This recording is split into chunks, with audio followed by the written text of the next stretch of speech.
I want to say this.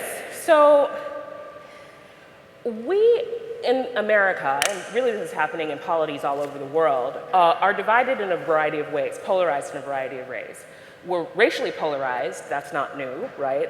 It also hasn't changed, right, in terms of the ways that people who are identified as and identify with different racial and cultural groups interpret the goings-on in the world, right? We have divisions there, right? We are increasingly economically polarized, right? That is something that is a phenomenon that's growing, right? It's increasing, although it's always been with us in a certain way. And we're also politically polarized, right? And that is also a phenomena that is increasing in some ways, like it's growing in some ways.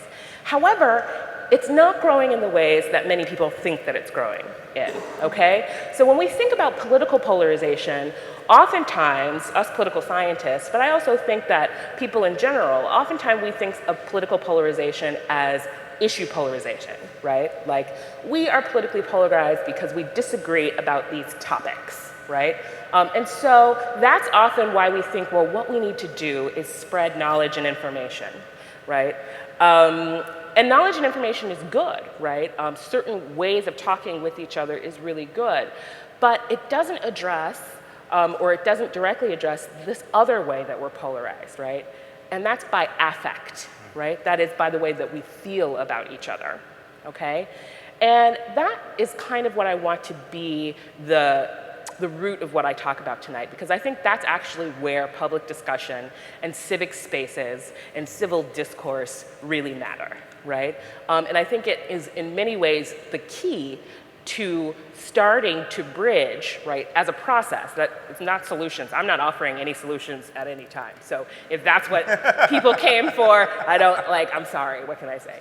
But that, I think, is the key of how you begin the process of how to bridge these chasms, right, over which we are polarized. So let me just say a little bit about affect and politics versus issue polarization. So it turns out that in terms of political issues, right, role of the government, even the hot button issues like abortion and marriage equality, et cetera, we are actually not as polarized as you might think, right? If you think in terms of data and numbers, if you talk about majorities, right, majorities of Democrats, majorities of Republicans, majorities of African Americans, majorities of whites, however you want to slice it up, usually the difference, even on the most hot button issues, right, the difference between where the majorities lay on either side is not very large. It's usually between, right, and I'm talking about averages of majorities, it's usually between, the difference is usually between 6 and 10 percentage points, right?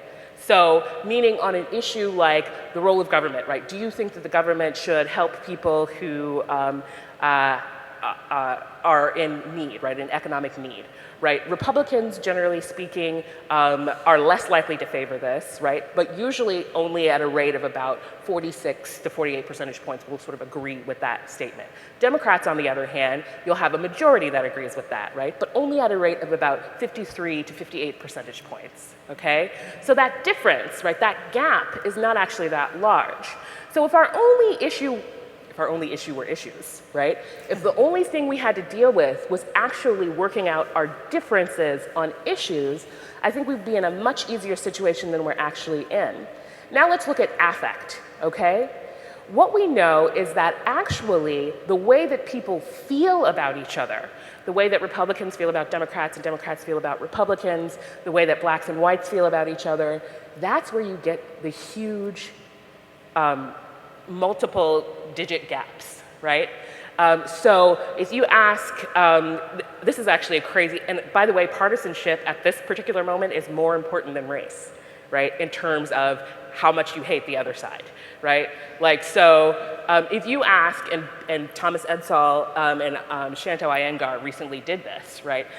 Did ask people, so how willing would you be, right, or how warm do you feel, right, a feeling thermometer, how warm do you feel, Republicans, toward Democrats? And Republicans were like, not that warm. Probably I would rate them at about 32 on an 100-point scale, right?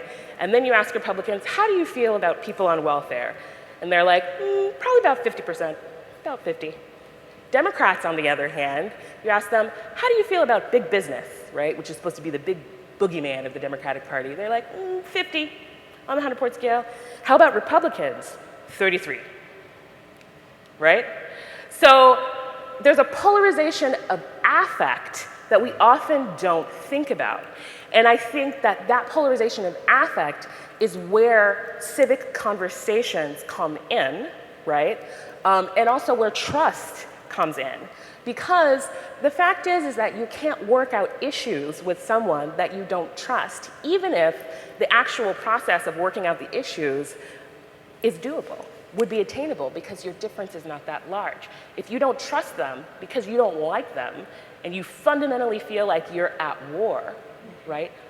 Fundamentally different kinds of people, that's where you have to start the work. And I think that the only way to start that work is by talking to each other, right? But not in one-off situations that make us feel good. Over time, right? In civic spaces for that purpose.